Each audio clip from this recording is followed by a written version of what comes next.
Доброго вечора. У прямому етері телеканалу АТR Прайм. Це час, коли ми обговорюємо найцікавіші теми і зустрічаємося з найцікавішими співрозмовниками, з людьми, які дуже розуміються на тій чи іншій тематиці. Але тема в нас загалом одна зараз – це війна. Але ми обговорюємо її з різних сторін, з різних ракурсів. І я дуже вдячний нашому сьогоднішньому гостю за те, що він знайшов час долучитися до цієї розмови, яка, я певен, буде дуже змістовною, бо з нами на зв'язку скайпом історик, політолог, публіцист, політичний експерт Олександр Палій. Салям алейкум. Вітаю вас. Дуже радий вас бачити. Я пам'ятаю нашу розмову ще до повномасштабного вторгнення. Ми трохи не договорили. Тоді це завжди буває, коли ти розмовляєш з людьми, які цікавляться історією. Відтоді я передивився багато ваших роликів, Олександра. І те, що ви робите на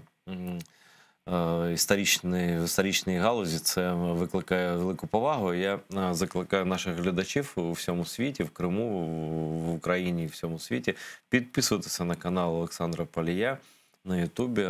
Це правда цікаво, дуже чітко, виразно і з суто наукової точки зору. Я прелюдію цю закінчую і переходжу, з вашого дозволу, до запитань.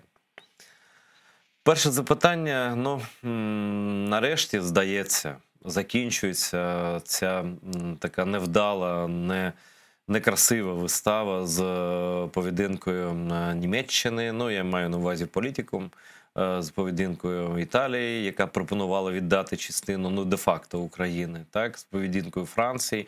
Чомусь я оптимістично налаштований щодо візиту спільного, чи там окремо вони приїдуть, лідери цих трьох країн, тобто Шольц, Макрон і Драгі.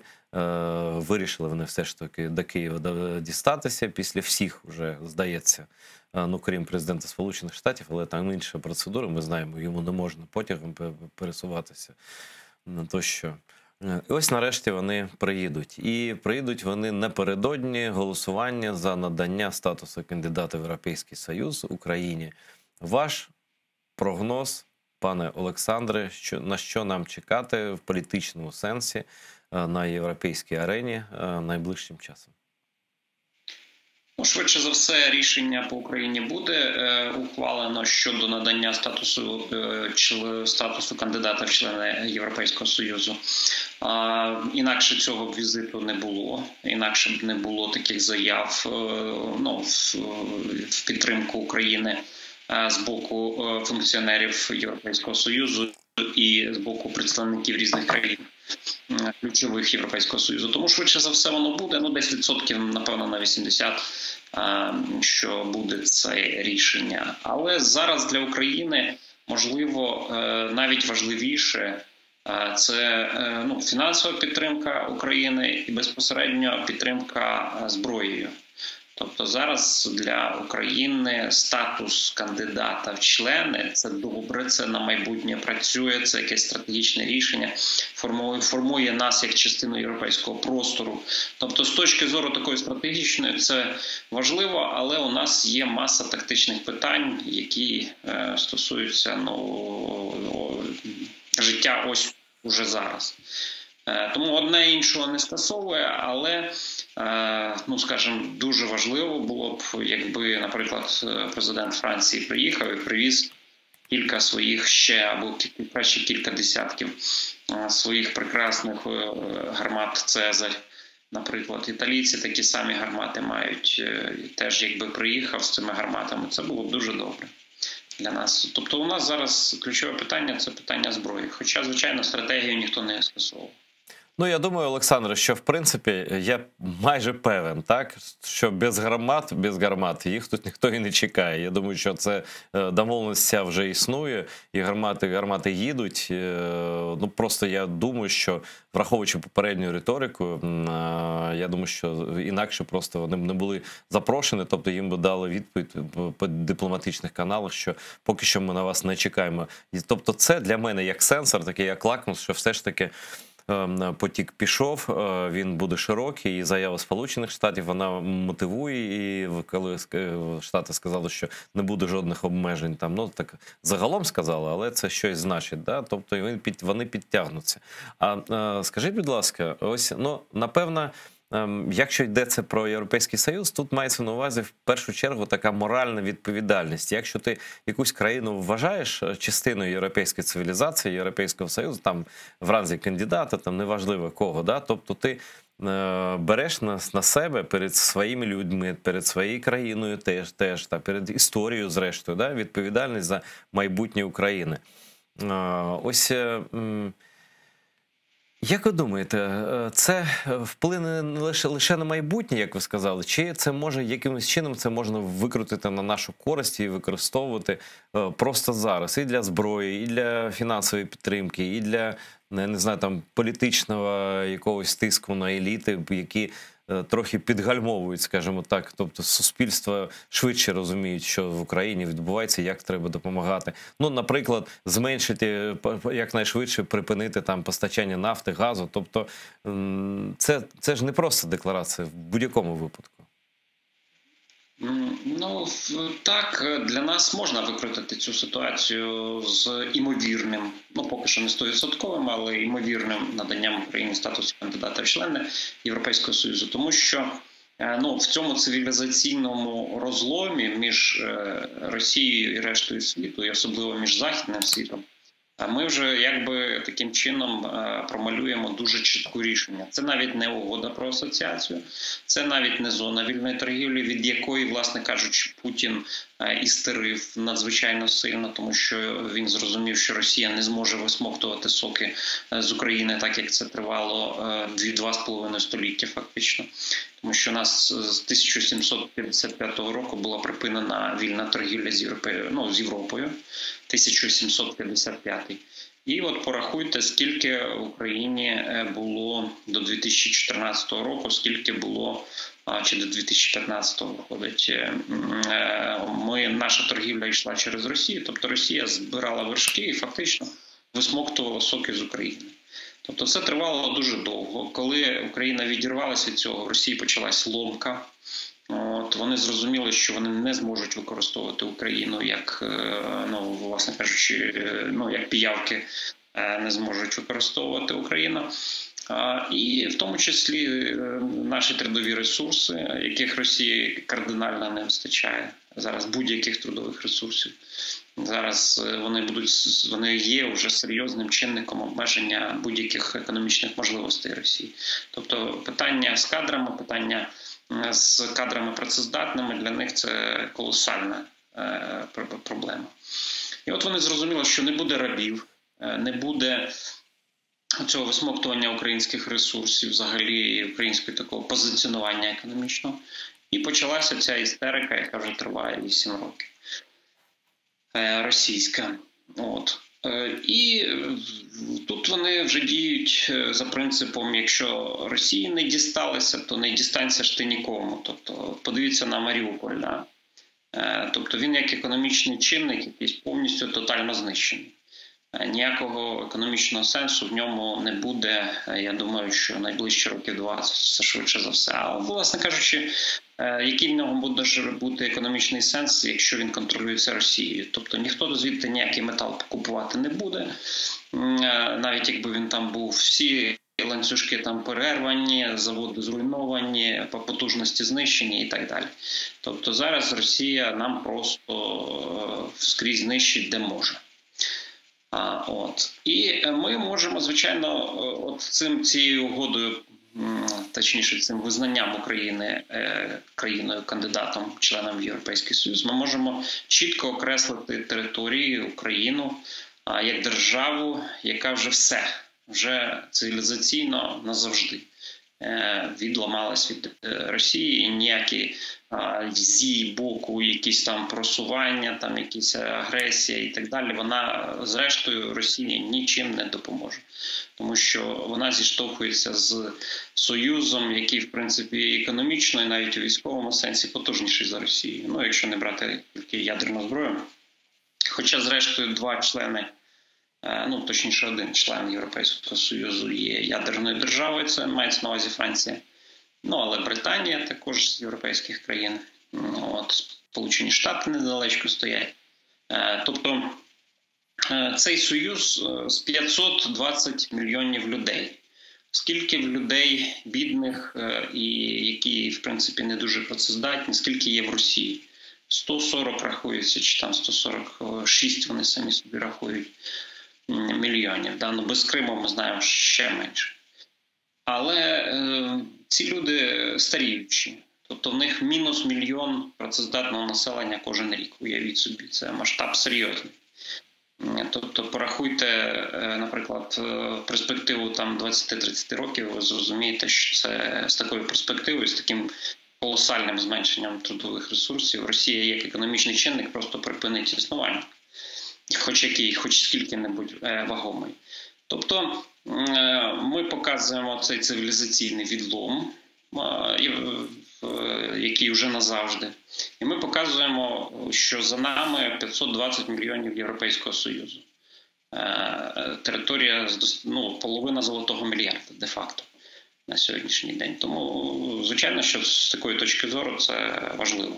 Ну, і економічно важливо пішли ті рішення, які нам спрощують доступ на європейський ринок. Він і так був спрощений серйозно з 14-15 років, коли ми приєдналися до зони вільної торгівлі. У нас 42% було перед війною нашої торгівлі припадало, ну, мається на увазі експорту на Європейський Союз. Зараз, очевидно, буде ще більше. Тому що ну, білоруський ринок, там російський повністю схлопуються. Будь-яка торгівля через територію Росії, зрозуміло, що схлопується. Але є виходи на Захід дуже перспективні. І поряд, ще раз підкреслю, 510 чи 520 мільйонів достатньо багатого населення, а з іншого боку 140 мільйонів злидарів, по суті. Тим більше в сучасних умовах.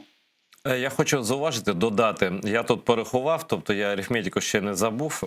Якщо брати 1755 рік як кінець європейської України, тобто ну, окупація, зрозуміло, яка, так, то до цього року пройшло 267 років, тобто 267 років фактично Росія намагалася в тій чи інший спосіб контролювати Україну, стримувати Україну, керувати Україною, маніпулювати Україною, знищувати Україну. Тобто це ну, майже три століття. Це навіть не знаю скільки поколінь. Це перше, що я порахував. Інше.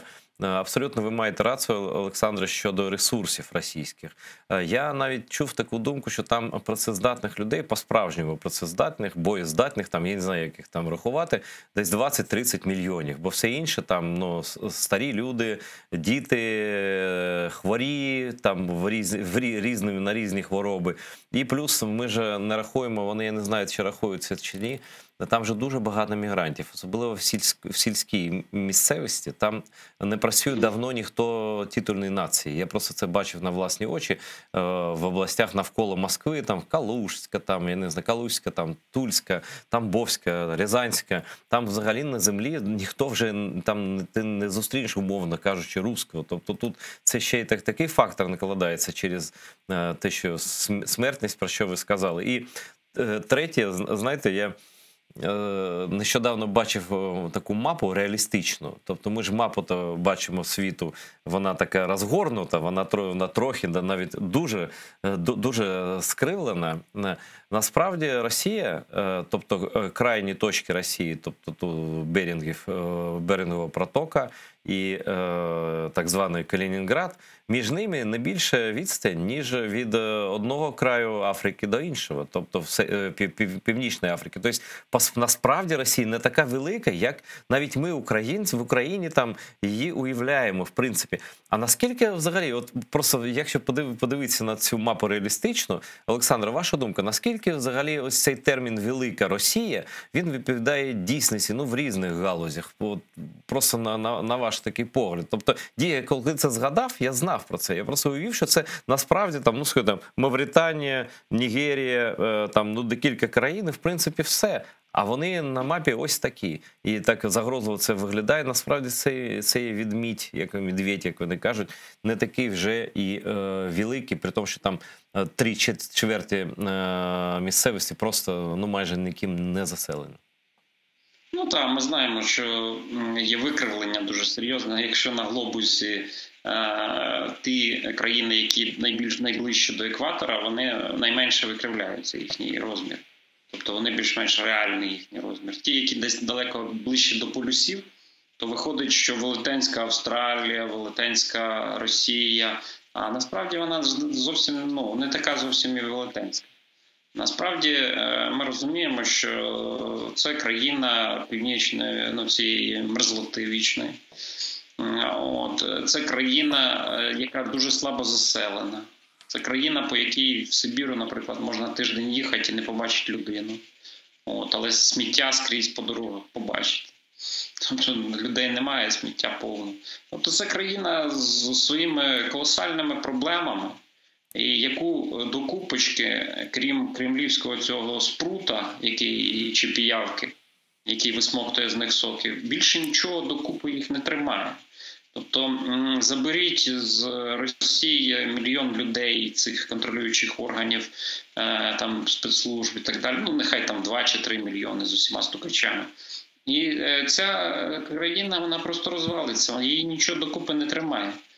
Чеченця з калмиком, чи з бурятом, чи з росіянином, їх докупи дуже мало що тримає. Тому, але перед цим, ви бачите, вони вирішили помирати з музики. Росія, вона вирішила, так би мовити, і перед своєю кінцем цієї імперії зіпсувати і нам життя. Така вже історія.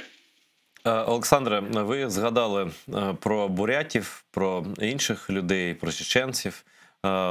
Ось, на вашу думку, як історика, чим світ зобов'язаний такому явищу ганебному, як цей манкуртизм, коли використовують навіть таке прізвисько бойовий бурят, чеченців там таврують як кадирівців, так? Тобто вони просто тавровані як люди, які належать людині просто конкретній, так? Бойовий бурят – це як, не знаю, як гладіатори, якісь там команда бойових бурятів виходить зараз тут помирати, вбивати на наших очах, так? І я знаю, що представники інших там народів воюють на боці Російського рейху. Я не буду про всіх, просто про ті народи, які мають там концентроване місце життя, навіть автономію, хоча б умовно, так? Що їх спонукає йти добровільно, я підкреслюю, там немає майже станом на зараз, там немає призову, так? Дуже мало там призовників, насправді. Що їх спонукає, як росіянам вдалося так це зробити з їхньою свідомістю, національною, в першу чергу? Росія тоталітарна країна, тобто в неї первісний тоталітаризм. Що таке первісна общинний лад? Це коли люди сидять біля вогнища, і у них вождь – це дуже потужна сила, яка контролює їх тотально. І відповідно, Росія – це країна, в якій дуже великий тиск, первісний, по суті, тиск на спільноту, щоб інші не відрізнялися. Тобто така вирівнювальна і утилітарна, тобто зовсім ніяке невизнання різності людей, їхньої якоїсь культури. Тобто намагаються всіх під один гребінець посадити. І дуже багато людей, які під цим тиском не витримують. Для того, щоб залишатися там чеченцем, чи залишатися бурятом, тим більше, чи якимось марійцем, тим більше, їм потрібні якісь дуже великі зусилля. А щоб стати росіянином, нічого не потрібно, треба тільки вимкнути телевізор і дивитися його зранку до вечора. Тому ці люди, які борються за свою національну якусь просто існування в Росії, вони постійно перебувають перед якимсь колосальним тиском. кримінальним, навколишнього середовища, спеціально створене інформаційне таке середовище і так далі. І ці люди виявляються дуже вразливі до того, що, наприклад, їх викинуть з роботи. Десь вони служили, грубо кажучи, в якихось там, я не знаю, в поліції, да? Чи як там, Росгвардії. Думали, тепленьке містечко, значить, робимо кар'єру, навіть не кар'єру, просто виживаємо. І зараз їх посилають в Україну. Розповіли їм, що вони будуть, спочатку розповіли, що вони будуть тільки на кордоні, потім вже в цьому ніхто не вірив, потім посилають. І якщо люди виписуються, то, відповідно, їх нікуди на роботу не беруть. Тобто вони розуміють, що крім такого тиску, що їх можуть там посадити, іначе на роботу не беруть. Тобто у них, грубо кажучи, вибір або втратити роботу, або піти на злочин. На злочин агресивної війни. І дуже багато з них іде. Тому що, в принципі, Росія – це ж супер здеморалізована така країна, яка просто культивує аморальність. І ці люди виховані там. Їм розповідали, що якщо вождь краде, якщо їхня країна краде, то це добре. Тобто, і вони на це, в принципі, підписалися, на це згодилися. Але є різні історії. Коли зустрічаються оці національні угруповання, їхні військові з українськими військами і з реальною смертю, то там різні історії зовсім є. Не тільки є буряти, які, так би мовити, безропотно йдуть і їх там вбивають, але вони виконують там те, що їм наказують. А є, наприклад, осетини. Да? І от з Південної Осетії на самому початку війни приїхало в Україну 300 чоловік. Це достатньо велика кількість для Південної Осетії. І з них, у них убили якогось цього південного осетина, вони сказали, що треба забрати труп. Російський генерал приїхав, їм з матюками наговорив, що зараз ви всі тут трупами ляжете, ніхто нікого забирати не буде, це ніяка не воєнна ціль. І, коротше, цей підрозділ південних осетинів розвертається і зі зброєю їде, березень цього року, зі зброєю їде через всю Росію і приїжджає до себе в Південну Осетію. В результаті там знімають уряд в Південній Осетії, мовляв, не зміг забезпечити нормальну, поставку військ цьому сузерену московському. І ось нещодавно була схожа історія з кабардино-балкарцями. Тобто теж в Кабардино-Балкарії близько 500 людей відмовились служити, відмовились воювати далі. І щось там, нібито їх викидають з роботи, але не садять. Поки що не садять, а як буде далі, побачимо. Слухайте, я хочу сказати, що в мене тут нещодавно, минулого тижня, був в цій же програмі Ахмед Закаєв, це прем'єр-міністр Чеченської республіки Ічкерія в екзилі. Він сказав, що дійшло до того, що Кадиров, за його даними, а він має там джерела в Чечні, він купує собі там найманців в інших регіонах Кавказу, щоб видати їх за чеченців. Бо він там Путіну обіцяв там на тиждень давати 3000 там людей, а бажаючих щось не дуже. І вони втікають з Чечні, як можуть, там не хочуть воювати. Тобто це все, в принципі, ознаки того, що колись це все прорветься. І, знаєте, Олександр, я в багатьох це питав, але потім припинив, бо люди загальними фразами від мене, так сказати, відділюються. А я хочу, як у історика, вас запитати, ось як буде конкретно, предметно, чітко відбуватися розвал Російської так званої Федерації в той час, час Х, коли вони втратять фюрера, втратять потужність, втратять гроші, які потрібні для утримання такого утворення, як Російська Федерація. Як це відбуватиметься? Може ви скажете, як по регіонах по різних це може бути? Може ви намалюєте картину, як в цілому це буде? Як буде відбуватися там відмова, примусово, звісно, від ядерної зброї, бо залишати там, це вже другий раз, напевно, ніхто не буде. Як ви бачите майбутнє так званої Росії? Ну, я думаю, що буде відбуватися розвал швидко дуже, тому що попередні розвали і 91-й, і 917 роки були дуже швидкими. Якщо ви згадаєте 17-й рік, то там без інформаційного суспільства, без, ну, фактично тільки з пресою, з якоюсь, ще радіо навіть не було. І оці літератори російські казали, що Росія слиняла за одну неділю. Тобто в ті часи дуже швидесенько це відбулося. Тому я думаю, що щось буде схоже і цього разу. Відбудеться насамперед ідеологічний злам. Росіяни зрозуміють, що ці всі оповідання, вони ведуть їх на убой і йдуть зовсім в інший бік, ніж їм хочеться. Тобто, грубо кажучи, тут зіграє свою роль економічний фактор. Тобто, якщо він буде дуже такий серйозний, руйнівний, це, звичайно, буде дуже серйозно підривати легітимність режиму. Мені здається, що закапсулюватися за північно-корейським варіантом в Росії, можливо, не вийде, тому що все-таки Росія більш строката така спільнота, якщо можна сказати, спільнота. Тобто там є люди, ну, є колективи і національні колективи, які, ну, такі більш здатні опиратися. От вони мають внутрішню солідарність, але не мають ніякої солідарності, як росіяни, з іншими росіянами. Ну, крім того, накопичено величезна кількість ненависті взаємної. Тобто можуть відбутися, ну, я думаю, що і погроми можуть бути дуже серйозні в Москві, Підмосков'ї, в таких більш-менш жирних місцях. Тобто я це, ну, допускаю, що це достатньо ймовірно. От. Що стосується, ну, цієї лінії розколу, то тут дуже багато буде залежати від ситуації в кожному окремому регіоні.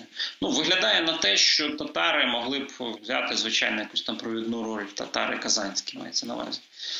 От, але зараз вони дуже серйозно запресовані Росією. Тобто там посадили нещодавно їхнього представника національного їхнього руху, заборонили їхній взагалі цю національну партію просто за те, що вони згадали різанину московитами татар при взятті Казані.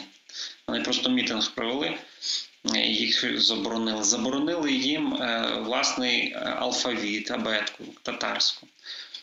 Заборонили, ну, коротше, росіяни провели нещодавно соціологічне опитування в школах, і школярі в Казані сказали, що їхня рідна мова татарська.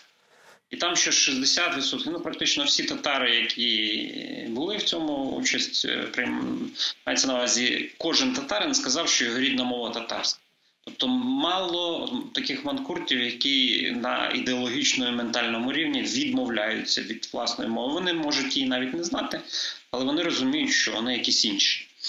І оце дуже стурбувало росіян і російську всю цю гибню, і вони почали пресувати татар. Мені здається, що вони розуміють їх як основного зараз, ну, основну загрозу, таку внутрішню, яка може консолідуватися. Тим більше, що казанські татари, вони в економічному сенсі незрівняно більш ефективні за росіян. Це треба сказати відверто. Ну і це великий народ. Це народ, який нараховує там цілком в Росії, так званий, там скільки?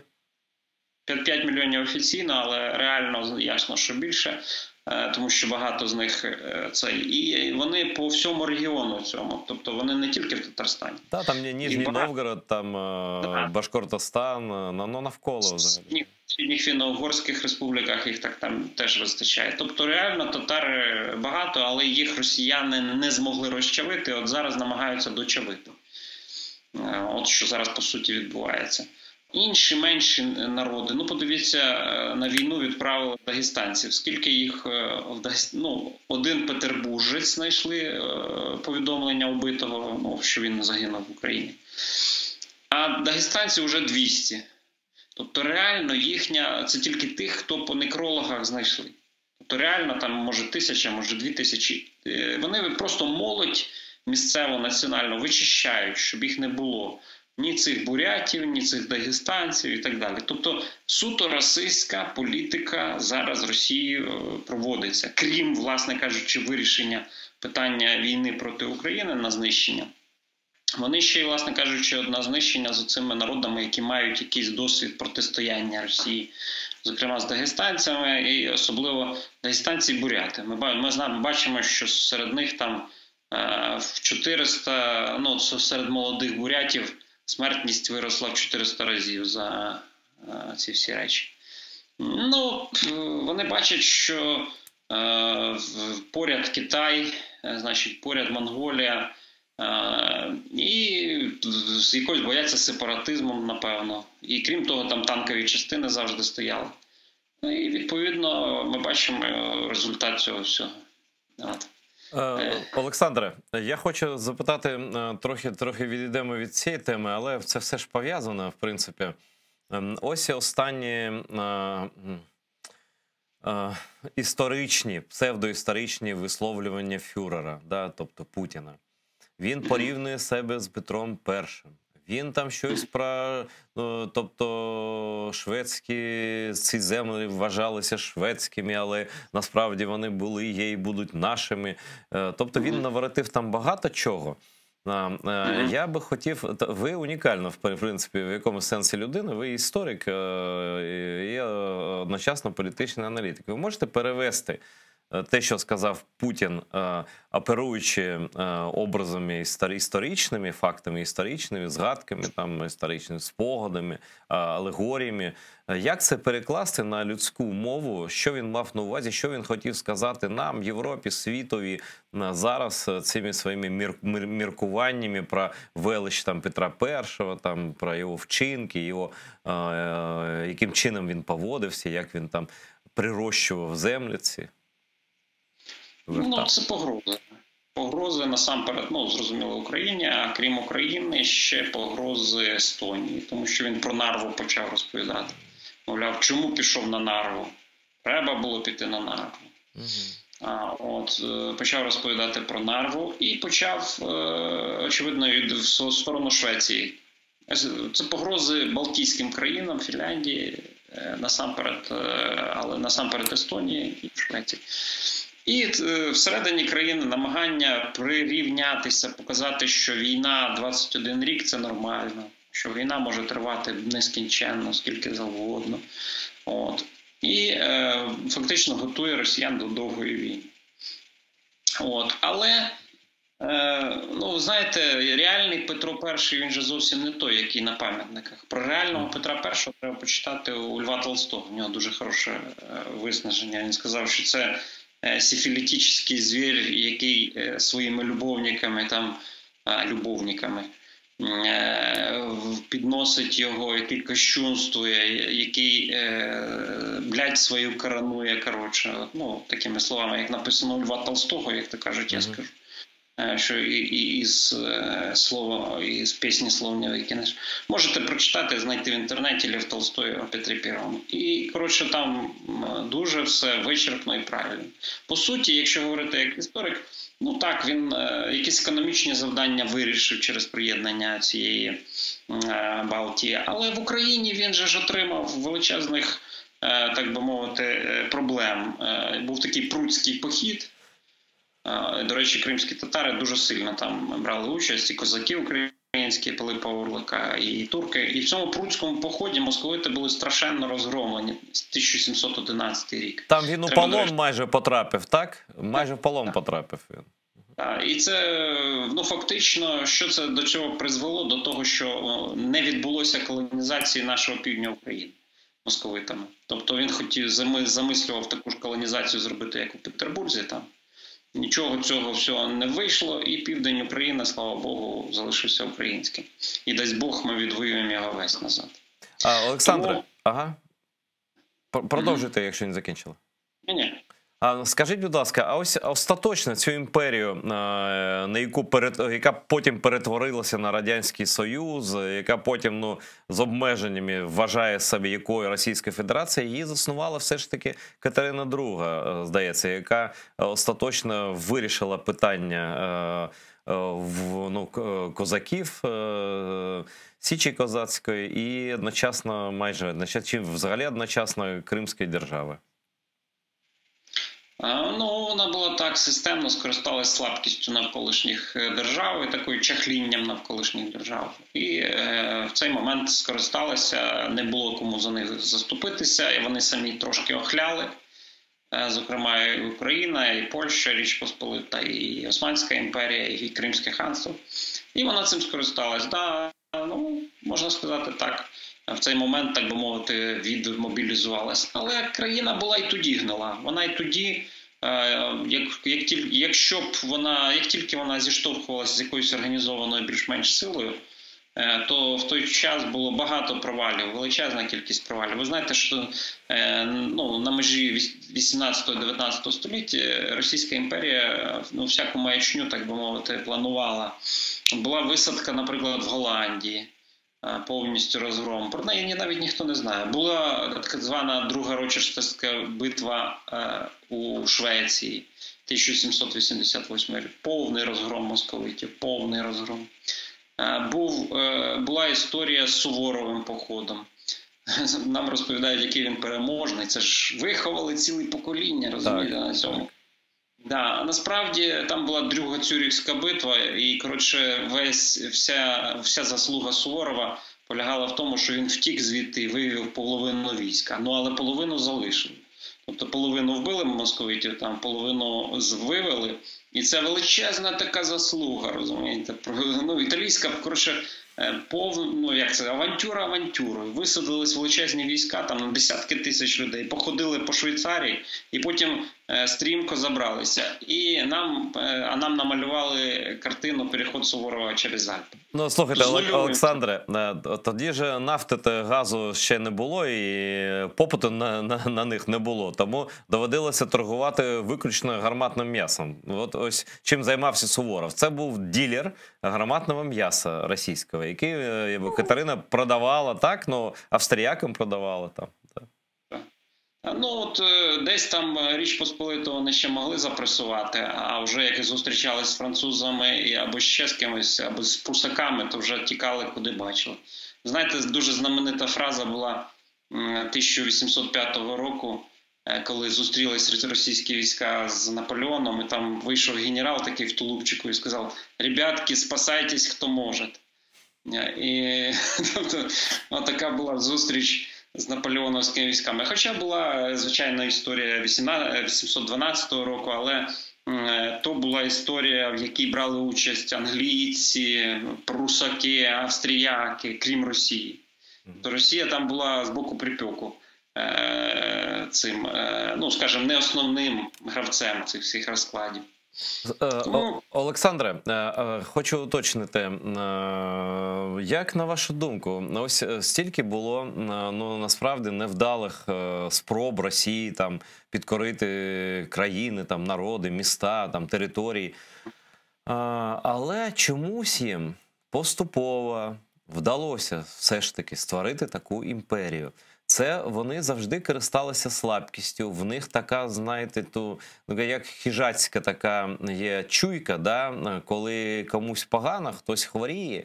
Ну, ми ж бачили це окупацію Криму, і цю, так, останню, да?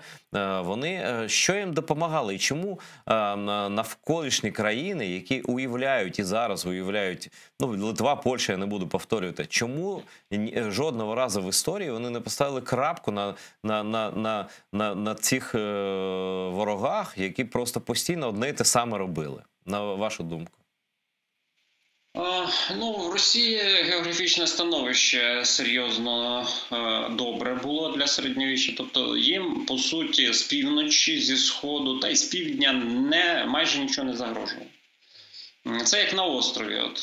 На острові, Британія на острові, і фактично ми всі учимо англійську мову завдяки цьому. І в Росії козаки мусили по периметру воювати своєї території. А в Росії 3/4 цього периметру фактично було абсолютно спокійно. Тому це, звичайно, велика перевага. В тих лісах ніхто їх там далеко не заходив добивати і так далі. Ізолювати десь справді важко таку велику країну було, там якусь блокаду економічну запровадити. Але в сучасному світі це можливо. В сучасному світі це Тобто, вже на вашу значно. думку, зараз так звана Росія більш вразлива, ніж попередні там десятиріччя навіть? Так. Якби в Росії не було ядерної зброї, то, в принципі, це країна третього світу, навіть не другого.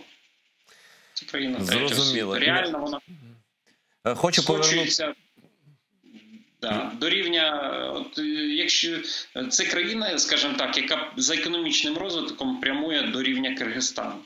І я не хочу ображати Киргизстан, але це країна от такого економічного рівня. Зараз відбувається економічна деградація, культурна деградація, будь-яка деградація, розумова деградація Росії. Це абсолютно очевидно. Давайте трохи повернемося до себе. І ось, зважаючи на те, що ви згадали, там ми говорили про Катерину II, там про Суворова такого самого. І ми ж пам'ятаємо, що пам'ятник Петру І стоїть в центрі Полтави. Напевно, він не один такий в Україні. Пам'ятник Катерині II стоїть посеред Одеси. Під нею той самий Суворов, там Потьомкін так званий, тобто людина, яка там море крові пролила в Україні, в Кримській державі тоді. Слухайте, і досі йдуть розмови. А чи хто вони історично? Чи є засновницею Одеси Катерина II, чи вона просто там перефарбувала, захопила Хаджибей? І я чую голоси на захист цих персонажів, на яких ґрунтується просто путінська вся ця легенда про русські вот эти землі, Херсони, як він каже, тощо. Що нам із цим робити? Як поводитися суспільству, журналістам, людям? Що треба переосмислити під час цієї фази війни? І як найшвидше зробити? Чи не робити нічого? Я не знаю. Я думаю, що треба просвітництво. Треба показати, ким була Катерина II. Це така тітка, розпутна тітка. Дуже розпутна, до речі, яка просто якісь свої інстинкти реалізовувала на мужичках цих російських. І реалізовувала до речі, в тому числі на українських теж гетьманах тодішніх. І, крім того, така хвацька з системним підходом. Але для України вона що? Вона запровадила, крім скасування Запорізької Січі, запровадила рабство. Тобто у нас ніколи не було в Україні рабства, такого як в Росії, де батьки дітей продавали, всякі жахіці, і з 15 століття, щонайменше, взагалі-то з 14-го, швидше за все, Московії, це було абсолютно на системній основі, це рабство. Можливо, і раніше. Ніколи не закінчувалось там. В Україні такого не було. Кріпацтво це було, там, платили якусь чинш, там, чи щось типу оброку, да? Там 10-ту частину, там, чи іноді там, чверть навіть. Але ніколи це не була якась особиста залежність. А вона запровадила реальне рабство з можливістю продавати. Московитів ще продавали 200 років тому. Більшість московитів можна було купити на базарі як худобу просто. Позаглядати в зуби там і так далі. Тобто це таку річ запровадила. Що це? Таке дикунство, абсолютно варварське. В той момент, коли рабство скасовувалося, до речі, в Кримському ханстві воно було скасовано в 1770 якомусь там році. А в Росії воно тривало до 1861 року, ще 100 років після того. Тут це ще треба відрізняти, що в ісламських країнах рабство це не було так, як ви сказали. Да? Різниця була, це твоя дитина, вона не є товаром. Це велика розмова. Так, але теж нічого приємного, але закінчилось за 100 років до Росії. Слухайте, я хочу ще зачепити, просто небагато часу залишається, хочу зачепити тему Російської церкви в Україні. Ось просто сьогоднішня новина, ще не підтверджена кінцева, але це журналісти львівські, до яких я маю довіру, це агенція Галінфо, повідомляє, що на території Львівської МТГ заборонять російську церкву, тобто просто заборонять. Здається, це перший крок такий. Що робити з цією церков'ю, якщо центральна влада, принаймні, нічого про це не каже? Але вона існує, і на Сході вона дуже допомагала. Ну, ми знаємо все, я це не буду перераховувати. На вашу думку, чим закінчиться історична місія цієї ФСБшної структури, насправді КДБшної, да, яка досі існує під личиною церкви в Україні чомусь? Ну, зараз ми бачимо, що практично кожного дня переходять парафії в Православну церкву України з Московського патріархату. Тобто дуже серйозно. Там, де є живі парафії, де вони не просто контролюються священниками, а де там є люди, то ці парафії з живими людьми, з реальними такими громадами, вони дуже серйозно зараз переходять. По-моєму, з початку війни близько 600 парафій. Це багато. Ну, їх там взагалі номінально більше 10 тисяч, тобто це виходить 5% всього, да? Але дуже багато цих парафій є номінальними. А переходять якраз реальні, там, де проводяться збори, там, де голосують, там, де люди реально ходять. Тому я думаю, що цей процес, він якийсь такий природній. І Московський патріархат, УПЦ, яка проголосила незалежність нещодавно формально, вона якось це відчуває, що в них ґрунт під ногами іде, що треба щось робити, але ще вони не можуть, у них немає хорошого виходу з цієї історії. Здається, Олександре, виходу в них немає, але війна триває, війна дуже жорстока, і кожен день гинуть люди. Але я не розумію, чому багато ж рішень там ухвалила Рада безпеки, і Верховна Рада може це зробити. Тут є навіть не лише, наприклад, Лавра, тут є мечеті, де керували до останнього ставленики Кадирова, наприклад, так, в Україні. Тобто це є ціла система, яка керована з Російського Рейху, який просто треба покласти кінець для збереження держави. Ні для мене, ні для вас, не для Зеленського, ні для там Верховної Ради, просто для збереження, для безпеки. Чому це не робиться? Що гальмує цей процес, на вашу думку? Я думаю, що шукають якесь рішення. Тобто думають, що воно саме розсмокчиться швидше за все.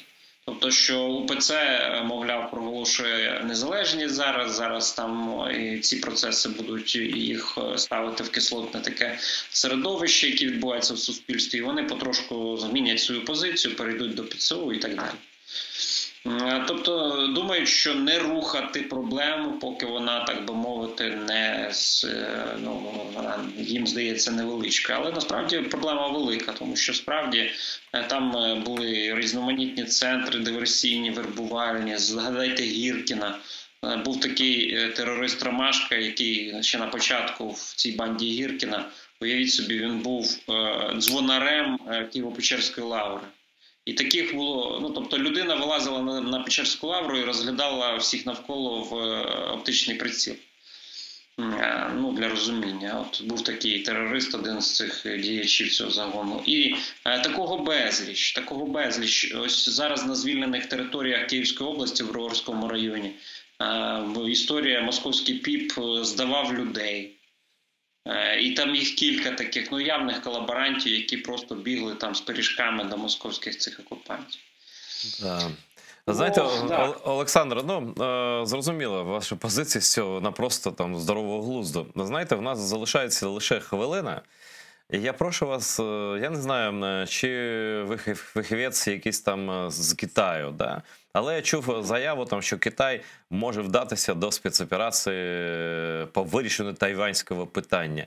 Як ви високо оцінюєте ймовірність другого фронту, так скажемо, тоталітарних країн там, поза аналогією з Другою світовою війною, коли там Японія, правда, вона була де-факто союзницею Німеччини нацистської, вона почала там воювати з американцями. А це Тайвань – це фактично війна з американцями. Чи може це відбутися, чи ні? За хвилинку, будь ласка. Теоретично це може, але в випадку, якщо буде формально оголошено незалежність. Тобто китайці говорять, що якщо буде формально оголошено незалежність Тайваню, тоді ми починаємо війну і не зважаємо ні на що. А американці кажуть, що ми будемо захищати Тайвань, але ніхто його незалежність не буде зараз проголошувати, та й взагалі ніколи. швидше за все. Тобто Америка говорить, ми дотримуємось політики одного Китаю, але в той же час, якщо Китай нападе на Тайвань, ми будемо його захищати. Тобто зараз отакий статус-кво зафіксований, вони спілкуються, китайці з американцями. Мені здається, що було б дуже безглуздо для Китаю цей статус-кво порушувати. У них на північ Велетенська Сибір для самореалізації. А тут якийсь невеличкий Тайвань, і через нього входити в клінч з двома світовими центрами світової економіки. Це Сполученими Штатами і з Європою.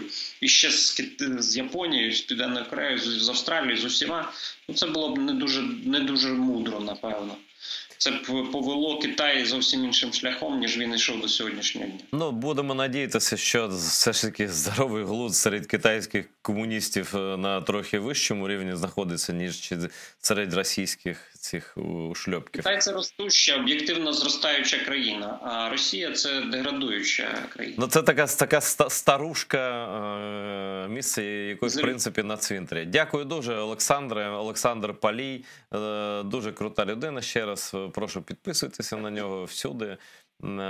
А вам, всім, хто нас дивиться, в будь-якій точці світу, я дуже дякую за те, що ви підписуєтесь на нас, за те, що допомагаєте через Patreon, через інші всі можливості, які ви маєте. А якщо хочеш допомагати війні з Росією, в тому числі на медійному фронті, то ти знайдеш спосіб це зробити, навіть якщо ти живеш в рейху російському, який 100% буде зруйновано. Дивіться АТР далі.